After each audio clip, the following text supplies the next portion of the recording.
নমস্কার বন্ধুরা, নীলগোপাল একাডেমির পক্ষ থেকে আপনাদের স্বাগত জানাই। আরও একটি গুরুত্বপূর্ণ আপডেট নিয়ে আমি আপনাদের সামনে হাজির হয়েছি। বন্ধুরা, আজকের ভিডিওতে লিনাক্স সফটওয়্যারের সবচেয়ে জনপ্রিয় অ্যাপ্লিকেশন সফটওয়্যার লিব্রিঅফিস ইমপ্রেস। বন্ধুরা, এই লিব্রিঅফিস ইমপ্রেস হলো একটি প্রেজেন্টেশন সফটওয়্যার। তো আমি এই অ্যাপ্লিকেশান সফটওয়্যারে একটি প্রেজেন্টেশন করে আমি আপনাদের দেখাবো। তো বন্ধুরা, এই রকমভাবে প্রেজেন্টেশন যদি আপনি বাচ্চাদের শেখান তাহলে বাচ্চারা খুবই আগ্রহী হবে কম্পিউটার শেখার জন্য। চলুন বন্ধুরা, ভিডিওটি শুরু করা যাক। বন্ধুরা, ভিডিওটি শুরু থেকে শেষ পর্যন্ত স্কিপ না করে অবশ্যই দেখবেন। আর ভিডিও শুরু করার আগে আপনাদের ছোট্ট একটি রিকোয়েস্ট, আপনি যদি আমার চ্যানেল নতুন সাথে থাকেন তাহলে অবশ্যই যে সাবস্ক্রাইব করুন, পাশে দেওয়া বেল আইকনে ক্লিক করতে ভুলবেন না পরবর্তী নতুন ভিডিও নোটিফিকেশন পেতে। বন্ধুরা, আমরা এই মুহূর্তে রয়েছি লিব্রিঅফিস ইমপ্রেসে। তো এখানে যে প্রেজেন্টেশনটা আমি তৈরি করেছি সেটি প্রথমে আমি আপনাদের দেখাচ্ছি, একটু দেখে নিন। দেখুন, এখানে সুন্দর কিন্তু মিউজিকও সেট করা যাবে।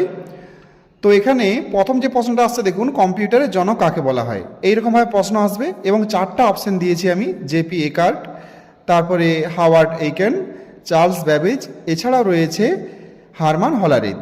তো এই রকমভাবে একটা প্রশ্নের চারটা অপশন কিন্তু আপনি অ্যাড করতে পারবেন।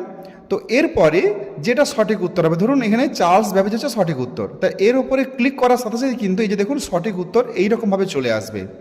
আবার ধরুন জেপি একার্ট, এর উপরে ক্লিক করলে দেখুন ভুল উত্তর সেট, ক্লিক করার সাথে সাথেই এই অপশানটা যে ভুল সেটা বাচ্চারা দেখতে পাবে। এই রকমভাবে আপনি কিন্তু প্রশ্ন এবং উত্তর সেট করতে পারেন। এই রকমভাবে আপনি কুইজ প্রতিযোগিতাও করতে পারেন বাচ্চাদের মধ্যে। তো এই রকম বাচ্চাদের যদি শেখান, বাচ্চারা কিন্তু বেশি আগ্রহী হবে এই রকম প্রেজেন্টেশন বানাতে। তো এটা আমি নর্মালি একটা বানিয়েছি, এর থেকে উন্নত মানের প্রেজেন্টেশন কিন্তু পরবর্তী সময়ে আমি আপনাদের শেখাবো। এরকমভাবে দেখুন এই যে হারমান হলারিদ, এতে ক্লিক করলেও ভুল উত্তর আসছে। তো এইটা আমি কিভাবে বানালাম সেটা এবার আমি আপনাদের একটু দেখাচ্ছি। দেখুন, তো প্রথমেই আপনি অ্যাপ্লিকেশনে যাবেন, যে অফিসে যাবেন, যাওয়ার পরে যে লিব্রিঅফিস ইমপ্রেস এটা ওপেন করবেন। লিব্রিঅফিস ইমপ্রেস ওপেন করার পর, সেটা চালু হয়ে যাওয়ার পর, তো এই যে ডান ধারে দেখুন এই যে প্রপার্টিজ উইন্ডোটা রয়েছে, এখানে ক্লিক করবেন। ক্লিক করে দেখুন এই লেআউটগুলো দেখতে পাবেন। তো এর মধ্যে কোন লেআউটটা নেবেন, এই যে দেখুন এই লেআউটটা নেবেন। এখানে একটাই প্রশ্ন লিখবেন আর বাকি চারটাতেই চারটা উত্তর লিখবেন, চারটা অপশান লিখবেন। তো এই রকমভাবে যেটা আমি লিখেছি, তো ভিডিওটা খুব বড় হয়ে যাচ্ছে, এই জন্য সংক্ষেপে আমি আপনাদের বলছি। এই রকমভাবে দেখুন উপরে প্রথমে লিখে দিয়েছি কম্পিউটার জনক কাকে বলা হয়, তারপরে যে পরবর্তী অপশানে লিখেছি জেপি একার্ট, তারপরে এটাই লিখেছি হাওয়ার্ড এইকেন। এইরকমভাবে চারটা অপশানে চারটা উত্তর লিখে দিয়েছি।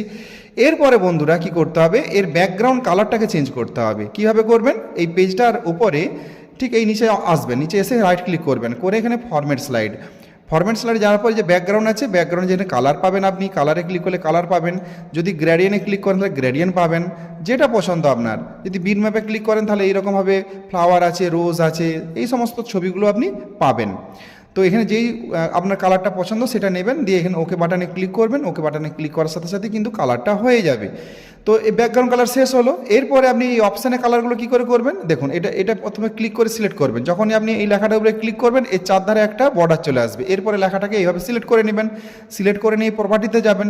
প্রপার্টিতে যে এখানে দেখুন কালার অপশানটা রয়েছে, এখান থেকে আপনি যে কালারটা আপনার পছন্দ সেই কালারটা চয়েস করবেন, তাহলেই কিন্তু এইভাবে কালারগুলো হয়ে যাবে।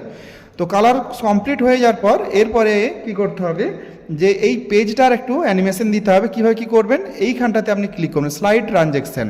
এই স্লাইড ট্রানজ্যাকশানে ক্লিক করার পর বন্ধুরা অনেক সময় কি হয় যে এইগুলো ঠিকঠাকভাবে কাজ করে না, তখন আপনি কি করবেন, এই ঘরটাতে ক্লিক করবেন। আগে এই স্লাইডটাকে সিলেক্ট করে নেবেন, এটা মন দিয়ে শুনুন। এই স্লাইডটাকে ক্লিক করে সিলেক্ট করবেন। সিলেক্ট করার পর এখানে কিন্তু এটা ক্লিক করবেন, দেখুন কাজ করছে। এবার দেখুন, দেখতেই পাচ্ছেন বিভিন্ন অপশান রয়েছে এখানে, আপনার যেটা পছন্দ আপনি সেটাতেই ক্লিক করবেন। ক্লিক করার পরে এই যে সাউন্ড অপশানটা দেখুন, এই যে ভালো করে দেখুন সাউন্ড, এই সাউন্ড অপশানে ক্লিক করে আপনি যে কোনো সাউন্ড কিন্তু এখানে চেঞ্জ করতে পারবেন, বা কোনো মিউজিক এখানে লাগাতে পারেন। যে কোনো মিউজিক আপনি এখানে কিন্তু এই যে আদার সাউন্ড বলে যে অপশানটা রয়েছে, আদার সাউন্ডে ক্লিক করে আপনি এখান থেকে কিন্তু যে কোনো মিউজিক এখানে আপনি অ্যাড করতে পারবেন। তো এটা হলো মিউজিকের গল্প। আর এখানে দেখুন অন মাউস ক্লিক, মানে আপনি এন্টার বা ক্লিক করলেই কিন্তু প্রেজেন্টেশনটা কাজ করবে, নাহলে কাজ করবে না। এখানে অন মাউস ক্লিকে ক্লিক করে রাখুন, ব্যাস এটা হয়ে গেল। আচ্ছা, এরপরে কি করতে হবে, এই যে লেখাগুলো রয়েছে এইগুলোকে একটু আপনাকে অ্যানিমেশন, কাস্টম অ্যানিমেশন দিতে হবে। তো কী করবেন, এটাকে প্রথমে সিলেক্ট করবেন। সিলেক্ট করে এই যে দেখুন এই যে কাস্টম অ্যানিমেশন বলে রয়েছে, এই লেখাটা এখানটায় ক্লিক করবেন। এই যে দেখতে পাচ্ছেন এইখানটাতে ডান ধারে, এখানে ক্লিক করবেন। ক্লিক করার পর এই যে দেখুন প্লাস চিহ্নটা রয়েছে, এই প্লাস চিহ্নে ক্লিক করবেন। আগে এটাকে সিলেক্ট করবেন, করে এখানে ক্লিক করবেন, করে প্লাস চিহ্নে ক্লিক করে আপনার এখানের মধ্যে যে অ্যানিমেশনটা ভালো লাগছে সেই অ্যানিমেশনটা ক্লিক করবেন। ক্লিক করে এখানে দেখুন এই যে স্পিড আছে, স্পিডটাকে আপনি সবসময় মিডিয়াম রাখবেন, দিয়ে এখানে ওকে করে দিবেন। আমি এগুলো অলরেডি করে দিয়েছি। আর আপনি দেখুন আমি প্রতিটাতে একটা করে অ্যানিমেশন লাগিয়েছি, দেখতে পাচ্ছেন 1 2 3 4 5 5টা অ্যানিমেশনের পরপর লাগানো রয়েছে। ব্যাস হয়ে গেল, অ্যানিমেশনগুলো লাগানো হয়ে গেল। এবার আসি যে ভুল উত্তর আর সঠিক উত্তর এইটা কিভাবে আপনি অ্যাড করবেন। তো বন্ধুরা আপনি এক কাজ করবেন, আপনি এইটা এখান থেকেও তৈরি করতে পারেন, এই যে কালার পেন থেকেও তৈরি করতে পারেন, অথবা আপনি এক কাজ করুন, আপনি ফাইলে গিয়ে আপনি এখানে নিউ একটা নিয়ে নেবেন, প্রেজেন্টেশন নিয়ে নেবেন। নেবার পরে এইটাকে ক্লিক করবেন, ক্লিক করে এটাকে ডিলিট করে দিন, করে এখানটাতে ক্লিক করবেন। ক্লিক করে আমি এটা দেখিয়ে দিচ্ছি আপনাদের, এটা লিখে দেবেন সঠিক উত্তর। সঠিক উত্তর এভাবে লিখে দিবেন, দিয়ে এটাকে সিলেক্ট করবেন। সিলেক্ট করে এটাকে একটু বড় করে নেবেন ঝটপট, এখানে ক্লিক করে এটা বড় করে নিলাম। বড় করে নিয়ে এটাকে কালার দিয়ে দিলাম, আমি একটা কালার দিয়ে দিলাম, ব্যাস হয়ে গেল। এবার একটা ব্যাকগ্রাউন্ড কালার দিয়ে দেবো এখানে একটু ছোটো করে। তো এখানে একটু ব্যাকগ্রাউন্ড কালার আমি দিয়ে দেবো, এখানে একটু ব্যাকগ্রাউন্ড কালার দিয়ে যেতে পারি। রাইট ক্লিক করবেন, দিয়ে ফরম্যাট স্লাইডে যাবেন, যাওয়ার পর ব্যাকগ্রাউন্ড। তো এখানে যে আমি কালার দিলাম, কালারে যে একদম একটা ইয়েলো কালার আমি দেখবো, ইয়েলো, ব্যাস ওকে করে দিলাম। আর এটা নো করে দিবেন, ব্যাস ইয়েলো কালার দিয়ে দিলাম। সঠিক উত্তর রেডি হয়ে গেল। তো এইটাকে জেপিজি ফরম্যাটে নিয়ে যেতে হবে। কীভাবে সেটা? ফাইলে যাবেন, যে এক্সপোর্টে ক্লিক করবেন, সেভ অ্যাজ ভুলেও করবেন না, এক্সপোর্টে ক্লিক করবেন। ক্লিক করে এখানে লিখে দিবেন সঠিক